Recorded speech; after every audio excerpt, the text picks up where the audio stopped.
दही चूड़ा तिलकुट खाए पसरी मुख मुस्कान। दही चूड़ा तिलकुट खाए पसरी मुख मुस्कान। मकर संक्रांति आई है संग मिठास लाई है।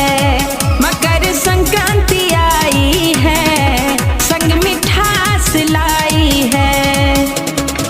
गुड़ में लिपटे तिल के लड्डू पर्व की पहचान।